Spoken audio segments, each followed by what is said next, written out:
Bom, olá a todos os presentes.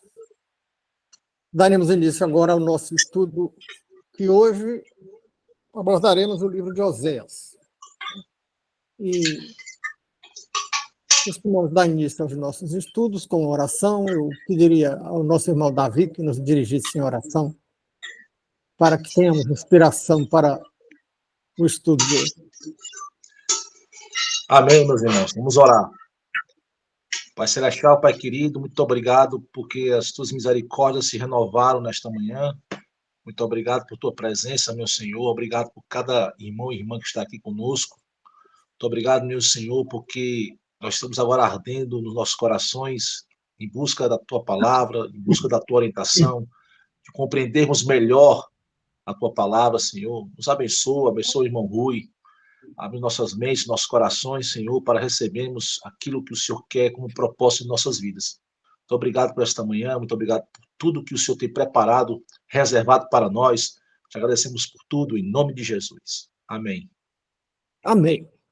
Bom, o livro de Oséias é classificado como um dos pequenos profetas.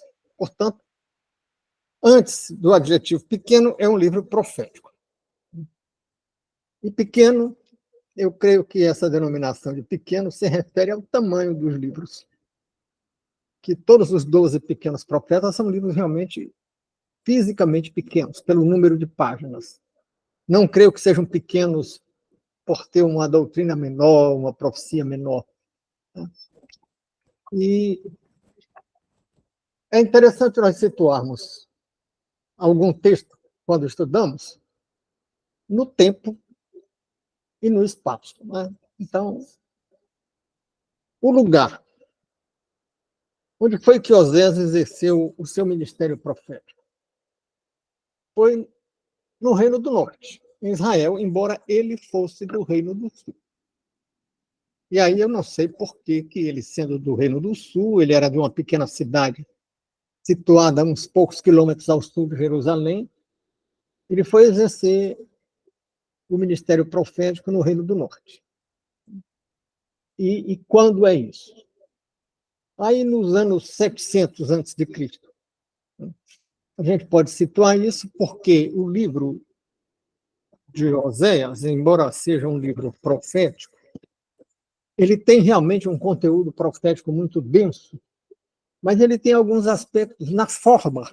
O conteúdo é profético, mas ele tem alguns aspectos na forma de um texto histórico. Não estou querendo mexer na classificação do cânone, né? Ele não é um livro histórico, ele é um livro profético. Mas ele tem certos aspectos. Por que eu digo que ele tem certos aspectos de um livro histórico? Que, aliás, são comuns em vários livros bíblicos, não apenas no livro de Oséias, ou não apenas nos livros proféticos, que tem esse aspecto formal de livro histórico. Porque ele está sempre fazendo referência histórica. Nós vemos que ele foi profeta durante os reinados, aí o livro cita os diferentes reis durante os quais ele exerceu. Logo no primeiro capítulo, nós lemos: a palavra do Senhor foi dita a Oséias, filho de Beeri. É interessante que também a Bíblia costuma dizer de quem os personagens são filhos. Isso para espantar a acusação de que sejam uma lenda ou mito. As lendas e os mitos não têm genitores historicamente situados. Né? E foi dito a Oséias, filho de Beeri, nos dias de Uzias, Acás, Ezequias, reis de Judá. Ele já cita 3 reis de Judá. Mas eu comecei dizendo que ele exerceu o ministério profético no Reino do Norte. Entretanto, aqui estão citados também reis do Reino do Sul. Mas logo em seguida temos referência ao Reino do Norte. Nos dias de Jeroboão, filho de Joás, rei de Israel, que era o Reino do Norte. Então, já sabemos qual é a época. É só dar uma olhada lá na internet que a gente vê que esses reis reinaram durante os anos 700 antes de Cristo, né? Então, situamos no lugar, ele estava no Reino do Norte, e o momento. E o que é que esse momento? Nesse momento, o Reino do Norte passava por determinados problemas, vivia dificuldades internas, era um reino moralmente decadente, mas também dificuldades nas relações externas, que hoje nós diríamos dificuldades geopolíticas. Ao norte tinha uma grave ameaça, que eram os assírios. Os assírios eram um povo muito aguerrido, um povo que saiu varrendo todos os inimigos de vitória em vitória, e um povo muito cruel. Quando eles derrotavam um povo, eles arrancavam os olhos, eles praticavam toda sorte de violência e de barbaridade. Do outro lado, tinha o Egito, grande e poderoso Egito, que estava assustado com a expansão dos assírios. E o Reino do Norte, Efraim ou Israel, procura fazer alianças, procura se equilibrar entre esses poderes. E primeiro faz uma aliança com os assírios, mas depois tenta fazer um jogo também com o Egito. E isso desagrada aos assírios, que vêm contra Israel e que destroem o Reino do Norte.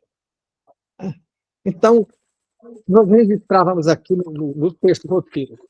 O livro de Oséias é classificado entre os chamados pequenos profetas, categorização que parece decorrer de pequeno volume de um desses livros, de cada um desses livros. O de Oséias tem 14 capítulos. Né? Os pequenos profetas são do Antigo Testamento. O livro de Oséias é, portanto, um livro profético, mas tem ainda atributos de livros históricos, no que concerne ao modo como se expressa em forma de relato. Contém a alusão aos nomes de quem reinava em Israel e em Judá, e quem era o pai de Oséias. Os reis da época permitem situar no tempo o trabalho profético do autor que citado. O lugar e a época em que o texto foi produzido podem nos ajudar a compreender. Algumas informações sobre quem o escreveu e acerca dos seus destinatários também podem ser úteis. Então, já vínhamos comentando praticamente tudo isso que está no primeiro parágrafo do texto, exceto com relação aos destinatários. Né? Ele escreve para o Reino do Norte, mas também vai fazer algumas referências ao Reino do Sul. Ele escreve ao povo de Israel. E, no decorrer do livro, vamos ver que há momento em que ele destaca uma fala diretamente para os príncipes e sacerdotes, lá mais para o fim do livro. Né? Mas também ele faz alusão a esses povos vizinhos. Então, tem profecia para todo mundo aí, no entorno de Israel. Bem, já no primeiro versículo do primeiro capítulo, acabamos de ler que nós temos o pai de profeta, e em que época ele viveu, quem eram os reis da época. Então, fizemos também uma referência às sucessivas alianças entre Israel e primeiro os assírios e depois os egípcios, e isso teve consequências. Teve consequências no campo da fé, porque não foi apenas um jogo político de política secular, porque junto com essas alianças vinham os deuses desses outros povos. E aí a decadência da fé em Israel está relacionada a esse jogo político de alianças, porque outros deuses entraram em Israel. E há uma coisa que o Senhor não tolera,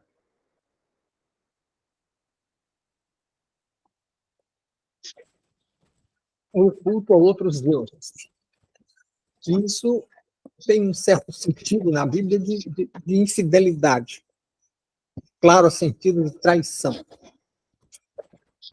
Talvez por isso, porque Israel foi infiel e se enamorou de outros deuses, usando o termo que,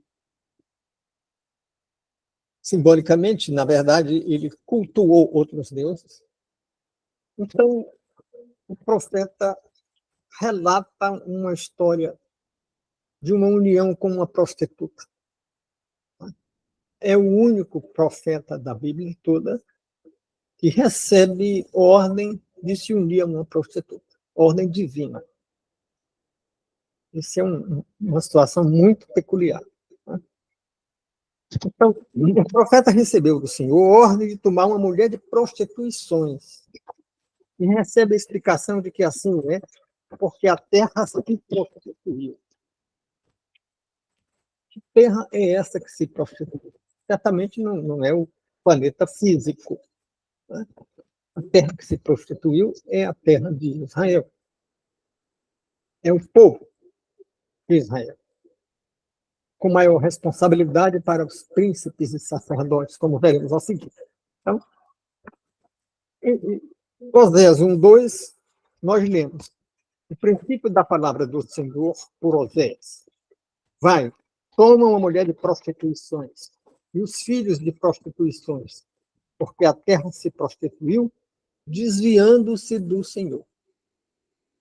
Então, desviar-se do Senhor para servir a outros deuses é aqui descrito como um ato de prostituição.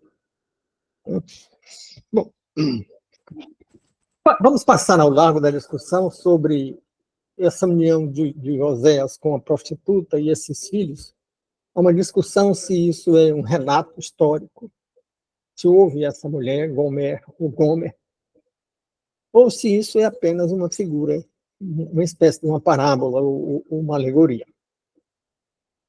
Não interessa, não vamos discutir isso aqui, porque seja uma coisa ou outra, a lição é a mesma.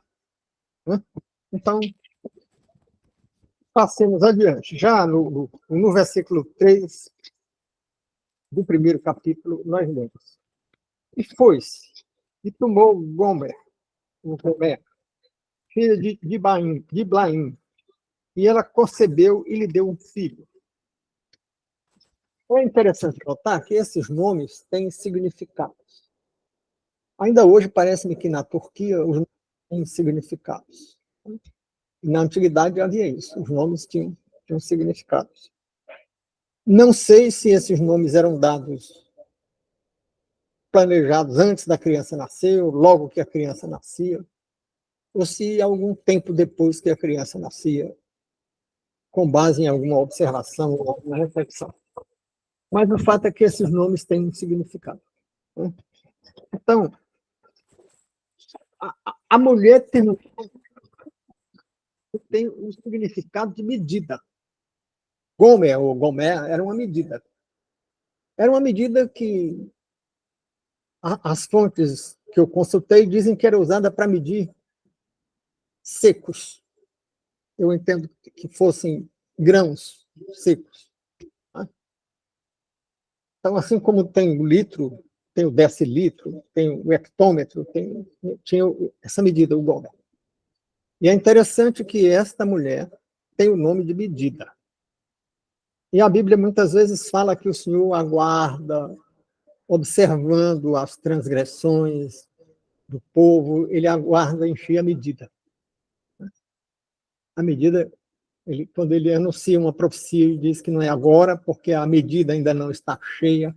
A palavra medida é usada nesse sentido. E aí, significativamente, essa mulher, que é uma prostituta, que trai o marido, como Israel trai o Senhor, tem o nome de medida. E vamos ver os filhos.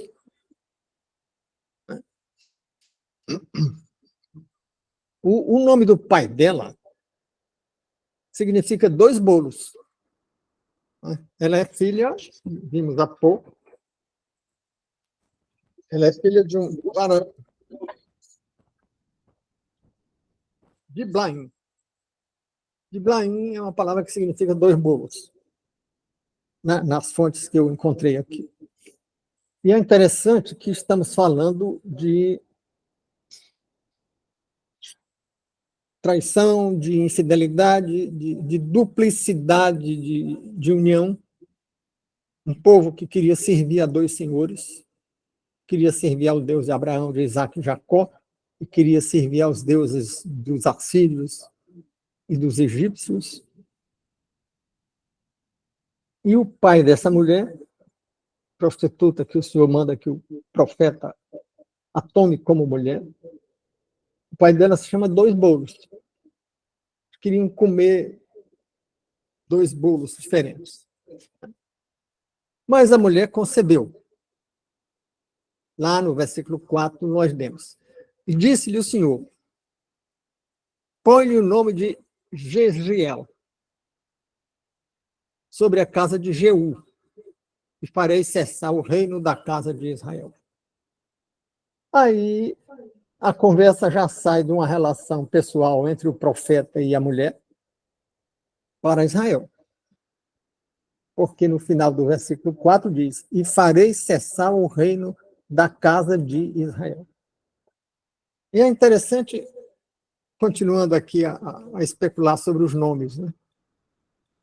Jezreel tem o significado de Deus semeia, mas pode também significar semente de Deus. Então, Deus estava anunciando que semearia alguma coisa quando mandou dar esse nome a essa criança. Né? Deus semeia. Ou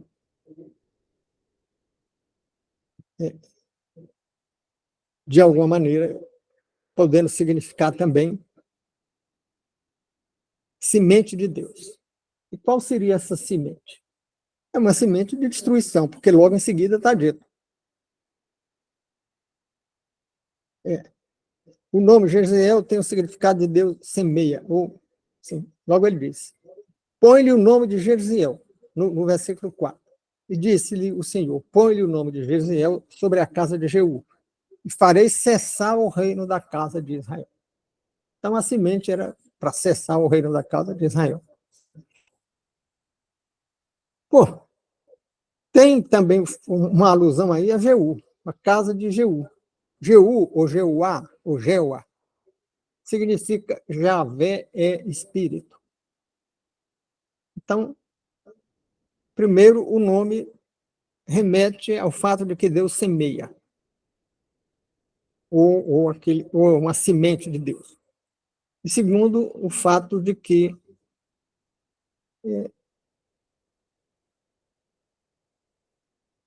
o Senhor visitaria a casa de Jeú. E o que é Jeú? Ou Jeuá? Significa Javé é espírito. Então, há uma visita do Senhor.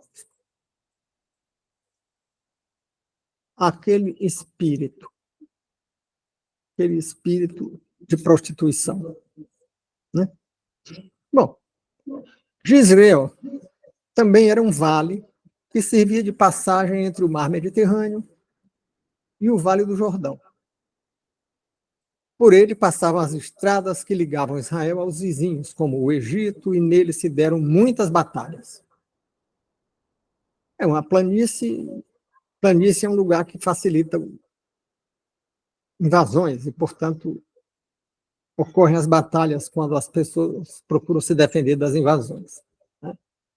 Então, já no versículo 5, ainda do primeiro capítulo de Oséias, nós lemos: e será naquele dia que quebrarei o arco de Israel no vale do Jezreel.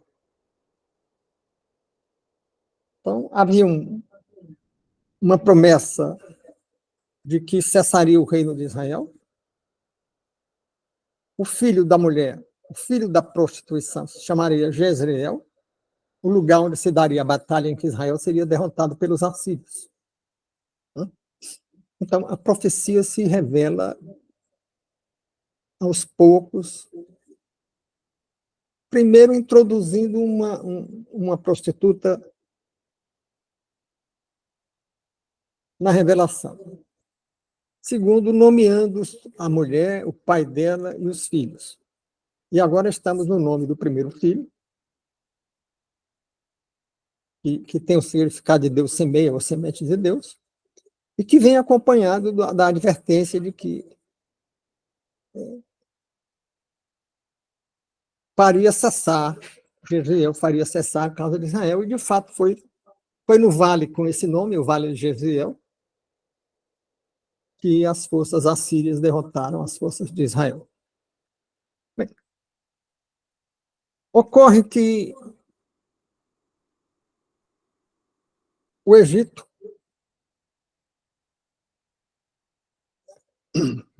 era uma outra potência que podia se contrapor aos assírios.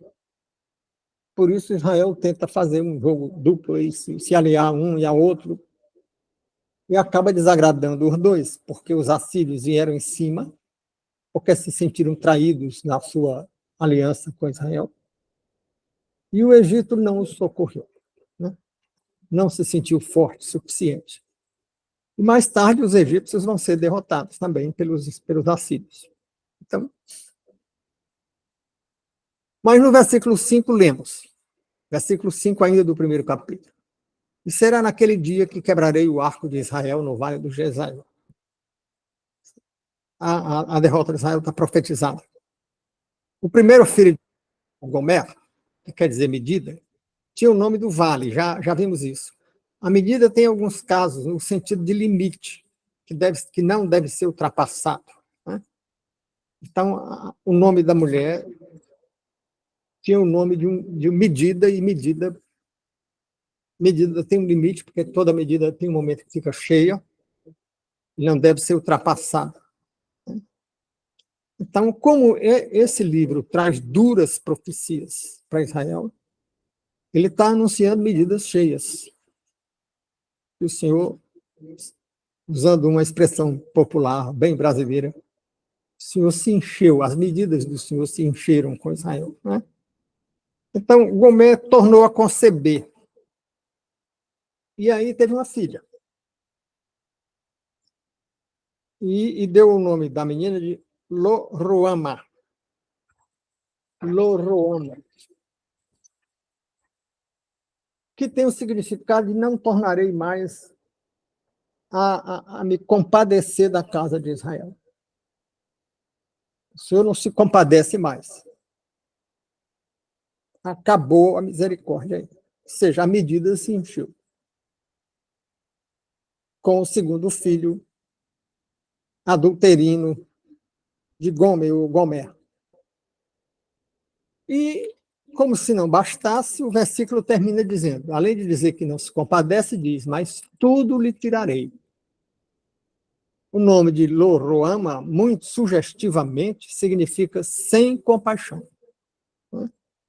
Gomer teria ainda outro filho, ou teve ainda outro filho, a quem Oséias, por ordem divina, deu o nome de Lo-Ami, que significa não povo meu.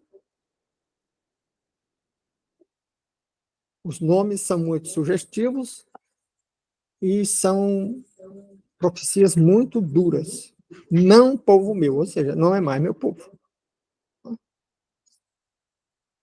Então, fizemos aqui um pequeno resumo em que dizíamos, o profeta foi orientado a tomar uma prostituta, símbolo de transgressão, que tinha o nome de medida. Nasceram-lhe 3 filhos. Nome de um vale, onde seria travada a batalha que Israel seria derrotado. O outro, já uma filha, tem o nome de sem compaixão. E um terceiro filho, não povo meu. Quer dizer, vocês não são mais meu povo. Então, Oséias anuncia castigos, exorta Israel a se arrepender de suas transgressões. Mas não apenas exorta, né?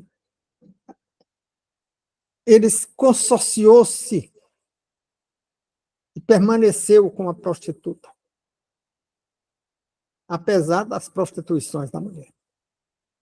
No que ele descreve a tolerância do Senhor para com aquele povo. é indicativo de um comportamento, o comportamento da prostituta é indicativo de um comportamento indigno de uma aliança. E isso estava sendo atribuído a Israel. Assim comparado à prostituta. Os nomes dos filhos indicam o lugar de derrota, indicam o fim da compaixão, e indicam que o Senhor não os tinha mais como seu povo. Aí passamos a um outro momento. Aí o profeta passa a falar a Israel. É interessante, em qualquer esforço de interpretação, a gente procurar identificar quem é o destinatário do que está sendo dito. Né? Então, o profeta passa a falar a Israel, dirigindo-se aos filhos da mulher. Agora, ele já não se dirige à mulher, mas aos filhos da mulher. E quem é que esses filhos representam? Né? Então, ele diz: manda um aviso aos irmãos e irmãs dos filhos da mulher. Mas, como está falando diretamente com eles, certamente irmãos aqui são os filhos de Israel. Ele já está falando diretamente com os filhos. Então, não vai ordenar que um deles comunique alguma coisa ao outro, porque ele já está falando com eles diretamente, sem intermediários. Também porque ele manda um recado para os irmãos e irmãs, no plural. E Gomer só tinha uma filha. Portanto, irmãs aí tem o significado da população feminina de Israel. Então, irmãos e irmãs eram a população de Israel. Até porque Gomer só tinha uma filha, né? Então, em Oséias, no segundo capítulo, no versículo 1, nós lemos: dizei a vossos irmãos Ami e a vossas irmãs Ruama, contendei com vossa mãe. Contendei, porque ela não é minha mulher, e eu não sou seu marido. E desvie ela as suas prostituições da sua face, e os seus adultérios de entre os seus peitos, para que eu não a deixe despida e a ponha como no dia em que nasceu, e a faça como um deserto, e a ponha como uma terra seca, e e a mate a sede. Bom, aí é mais do que uma advertência, é também uma exortação no sentido de que a mulher deva se arrepender. Né? É uma exortação que vai aparecer muito claramente lá no Novo Testamento, quando o advento do Cristo é anunciado, e a frase que nós lemos lá é: arrependei-vos ter chegado o reino. Então, ele está dizendo. E veja bem, aqui o profeta estava falando para Israel. Mas os profetas, muitas vezes, e o texto bíblico, muitas vezes, se refere a uma situação específica, mas pode ser perfeitamente aplicado a muitas outras situações. Ele está se referindo a Israel, que cultuou outros deuses, que se prostituiu. Mas será que só Israel fez isso? Será que ele pode estar se referindo àqueles que se tornaram povo de Deus a partir do momento em que aceitaram o senhorio de Cristo? Será que nós, que nos tornamos filhos de Abraão por aceitarmos a Cristo, também não nos prostituímos? Também não tem medida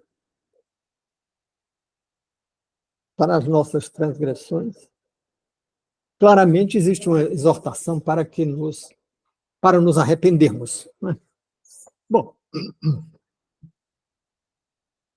e tem uma declaração: ela não é minha mulher. Até aí ele vinha tolerando, mas aí encheu a medida. Gomer. E aí ele chega e diz: ela não é minha mulher. Então, Israel já não era fiel ao Deus de Abraão, Isaque e Jacó. E o Todo-Poderoso diz que já não é o Deus de Israel. O que significa, nos versículos citados, a ordem: contendei com vossa mãe. A ordem de disputar com a mãe sugere o dever de lutar contra os erros da mãe pátria Israel. É o que fez Oséias, admoestando Israel, para que compreenda a gravidade dos seus erros e exortando para que se arrependa e abandone as suas práticas abomináveis. Vamos repetir. Primeiro, ele admoesta. Admoestar é apontar o erro. É advertir, olha, você está errado. Passamos aqui uma figura de linguagem. É dizer para alguém, olha, você está caminhando para um buraco, vai cair no buraco. É uma admoestação. Mas ele também exorta. E a exortação é um apelo. Mude o caminho, senão você cai no buraco. Mude o caminho. Então, ele adverte, admoesta e exorta. Mas aí há uma declaração mais específica, agora aos príncipes e sacerdotes de Israel. O que deixa claro que as lideranças instituídas ou institucionais, e eu ouso dizer que também as lideranças informais, têm uma responsabilidade maior. Pelo que vamos ver aqui no capítulo 5 de Oséias. Oséias 5:1. Ouvi isto, ó sacerdotes, e escutai, ó casa do rei, porque a vós pertence esse juízo. Vistos que fostes um laço para a mispa. Mispa é uma palavra hebraica que significa lugar de observação ou torre de vigia. Então, aqueles sacerdotes e a casa do rei, que eram os príncipes, deveriam exercer aquela função de vigilância, de se portar a partir de um lugar de observação para admoestar e exortar Israel. Mas eles faltaram com esse dever. E aí o profeta se refere a ele dizendo: vistos que fostes um laço para Mispa e rede estendida sobre o Tabor. Tabor era um monte que proporcionava a visão do Mar da Galileia, uma visão, dizem que é uma visão espetacular. Então, eles estavam numa posição elevada, eram príncipes e sacerdotes, e podiam contemplar a conduta do povo de Israel. E tinham uma missão, que era admoestar e exortar. Mas, ao invés disso, deram foi mau exemplo. Então, e desorientaram o povo. Então, o profeta se refere a eles de uma maneira muito dura. A palavra adquiriu o significado, a palavra tabor, de pináculo, né? Um lugar elevado, um ponto alto. Um lugar onde se pode observar, de onde se pode observar. Foi, séculos mais tarde, o lugar da transfiguração do Cristo. É interessante como a Bíblia toda é cheia de conexões, né? É lá nesse lugar elevado, de onde se pode contemplar toda a Galileia, que o Cristo se transfigurou. Portanto, os sacerdotes estavam nesse pináculo, e os príncipes, para exercer um papel que tem alguma semelhança com o papel de orientador, como teve o Cristo. Bom, temos, então, a responsabilização dos príncipes e sacerdotes, que podemos identificar como lideranças institucionais, tanto no campo estatal, os príncipes, como no campo da igreja. E eu diria, como na época não haviam tantas instituições, eu diria que também no ambiente escolar, né, professores têm responsabilidade. Obviamente, desde do Antigo Testamento, no ambiente da instituição família. Então, a corrupção dos príncipes e sacerdotes em Israel, nos dias de Oséias, é um fenômeno recorrente. Todas as instituições passam por períodos de decadência. O Estado-nação, os governos, os regimes passam por períodos de decadência. As civilizações. Tem um grande historiador inglês que viveu durante o século XX, causou espanto na Universidade Federal de Pernambuco, quando ele esteve lá, nos anos 70. Ele fez uma conferência e, durante a conferência, não sei porquê, ele disse que era dizimista. O sujeito chegar como professor, um historiador internacionalmente reconhecido, ser convidado para dar uma palestra sobre a dinâmica das civilizações, porque a unidade de análise dele era a civilização. De repente, dizer que é dizimista explodiu como uma bomba no auditório da Universidade Federal de Pernambuco. Pois bem, ele tinha uma visão da história de que as civilizações têm ciclos. Elas nascem, crescem, e elas declinam e morrem. É claro que não é necessariamente apenas uma curva, pode ter altos e baixos antes de fenecerem definitivamente. Ou podem se transformar tanto que podem se tornar irreconhecíveis. E aí não tem assim um momento de morte, mas de transição para uma outra coisa, que pode ser lido também como uma morte, né? Já que deixa de ser o que é para ser outra coisa. Então, Oséias viveu um desses momentos de decadência.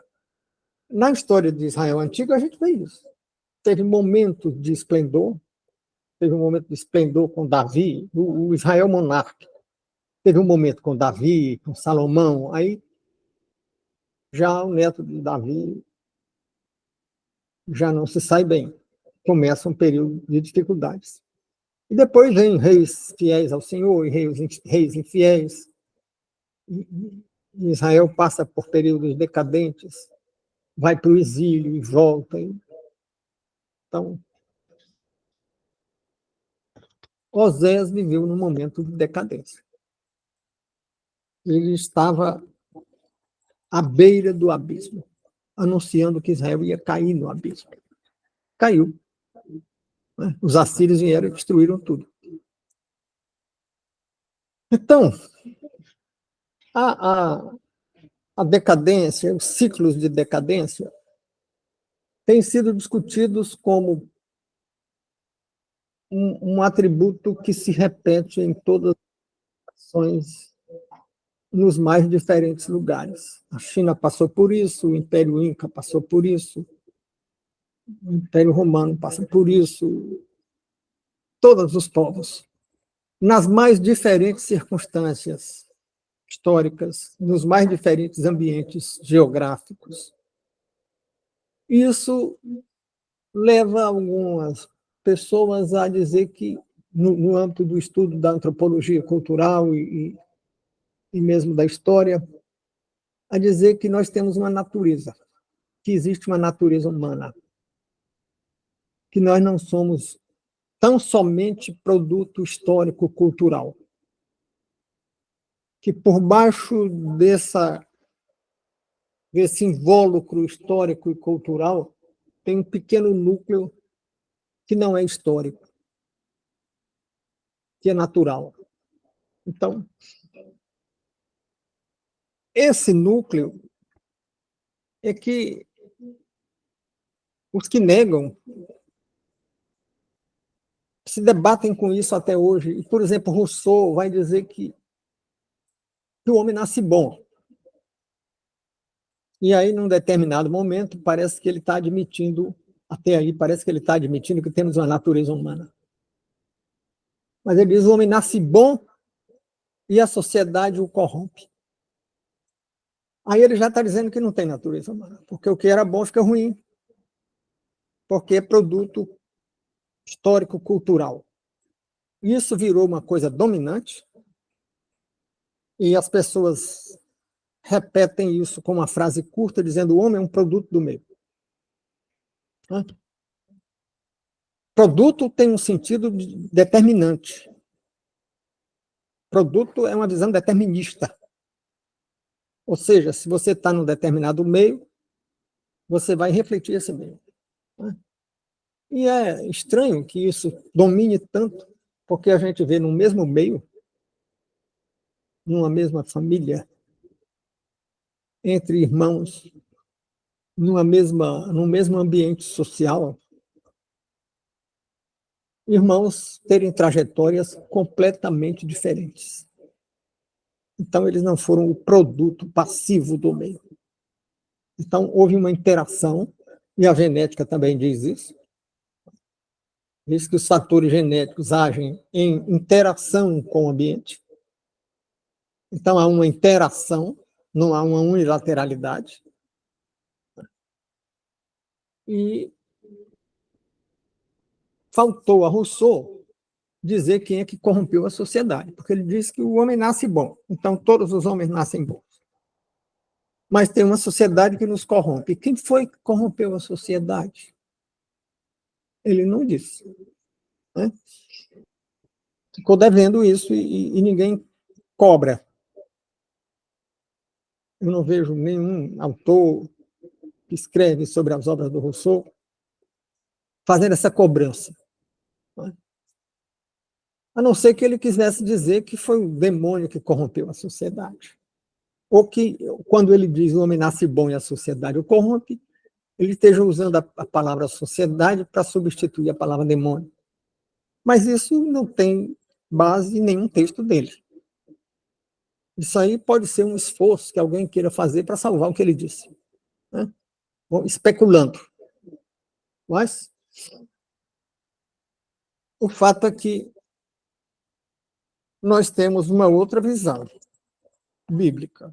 Nós temos lá no livro de Gênesis, no capítulo 28 de Gênesis, os versículos 21 e 22, nós lemos: o Senhor cheirou o suave cheiro e disse o Senhor em seu coração: não tornarei mais a amaldiçoar a terra por causa do homem, porque a imaginação do coração do homem é má desde a sua meninice. Nem tornarei mais a ferir todo o vivente, como fiz. Então, biblicamente, nós temos que existe uma natureza humana. Aqui. Porque a imagem do coração, a imaginação do coração do homem é má desde a sua meninice. Então, temos uma natureza e não é boa, não. Por isso que precisamos de um Salvador.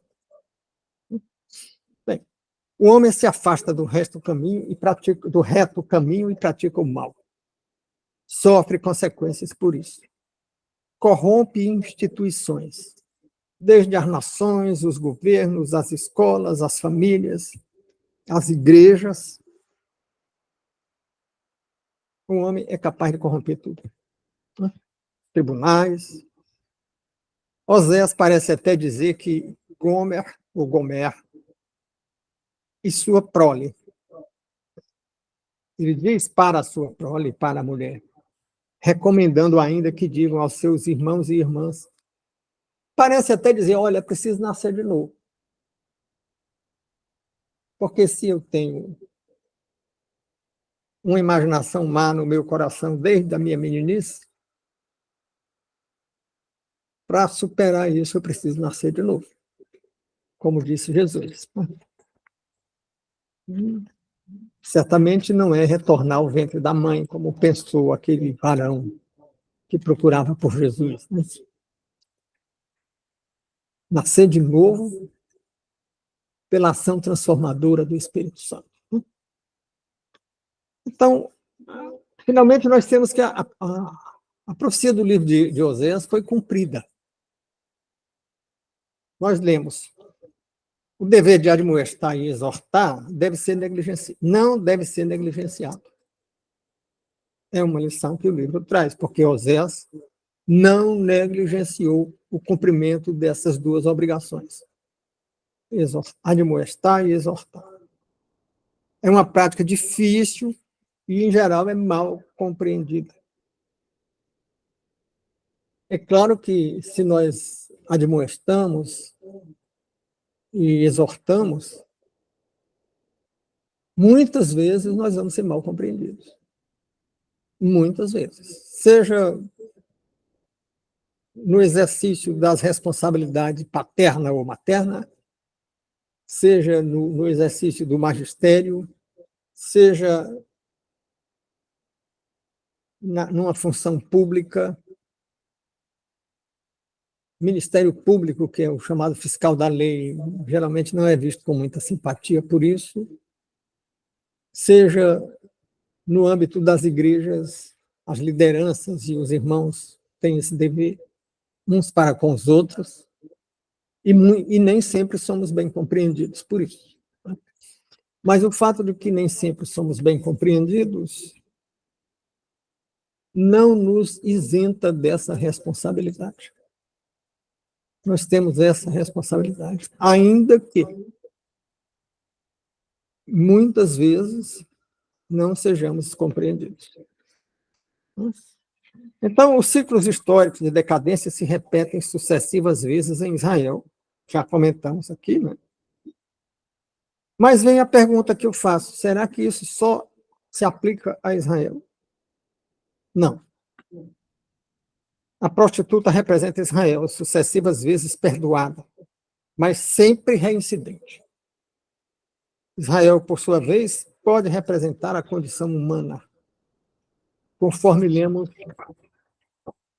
na carta de Paulo aos Romanos, lá no capítulo 3 da carta de Paulo aos Romanos, no versículo 23, nós lemos: porque todos pecaram e destituídos estão da glória de Deus.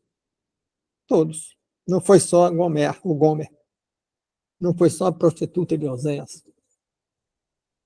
Fomos todos nós. Né? Fomos todos nós, vamos usar a primeira pessoa no plural. Todos nós. A medida encheu. A palavra Gomer, o Gomer, significa medida, pois a medida encheu. E a prostituta foi abandonada, conforme profetizado por Oséias. E só escapou Judá, que também fazia parte da profecia, que Judá escaparia. Né? E as demais tribos todas desapareceram. A profecia se cumpriu. A medida se encheu, a prostituta deixou de ser mulher do profeta, que a deixou despida e a abandonou.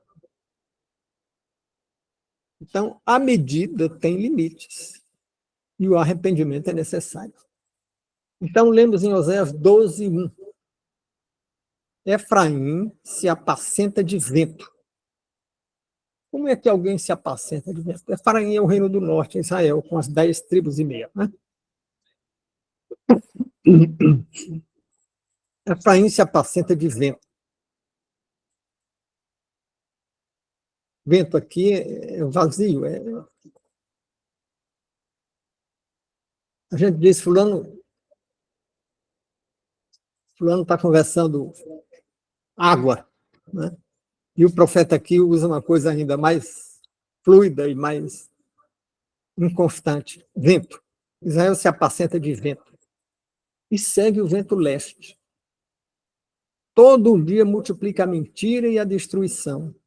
E fazem aliança com a Síria. E o azeite se eleva ao Egito. Tinha feito uma aliança com o Egito e foi fazer também com os assírios. E os egípcios não gostaram. O Senhor também com Judá tem contenda. Contenda não era só com o reino do norte, tinha contenda. O reino do sul também não era perfeito. Né? Judá é o reino do sul. E castigará Jacó segundo os seus caminhos e segundo as suas obras o recompensará. A salvação é uma clara promessa no final do livro deste estudo de Oséias 14. Eu separarei a sua perversão, eu sararei a sua perversão. E eu voluntariamente os amarei, porque a minha ira se apartou dele. Eu serei para Israel como orvalho, e ele florescerá como o lírio, e espalhará suas raízes como o Líbano. Os que se colocam sob a proteção do Messias se fazem filhos de Israel, e a salvação os alcança. E agora vimos que nesse final, Judá passa a representar Israel. E há uma promessa de salvação para Israel. Aquelas tribos todas desapareceram e agora Israel todo está em Judá. E o Senhor diz claramente, através do profeta: eu serei para Israel como orvalho, ele florescerá como o lírio. Como orvalho, porque aquela região é muito seca e o orvalho era muito importante para a sobrevivência de algumas culturas, de algumas lavouras. Bom, é a leitura que temos do livro de Oséias, um dos pequenos profetas, muito rico de significados, com uma figura de linguagem muito poderosa, que é a da prostituta e os seus filhos, que são o fruto das condutas de transgressão. Um dos frutos é a derrota numa batalha num vale, Jezreel. O outro fruto das transgressões é não povo meu, deixar de ser povo de Deus. E o terceiro fruto é acabou a paciência, acabou a tolerância, acabou a compaixão. Muito obrigado e eu espero ouvi-los e lê-los no canal. Até a próxima.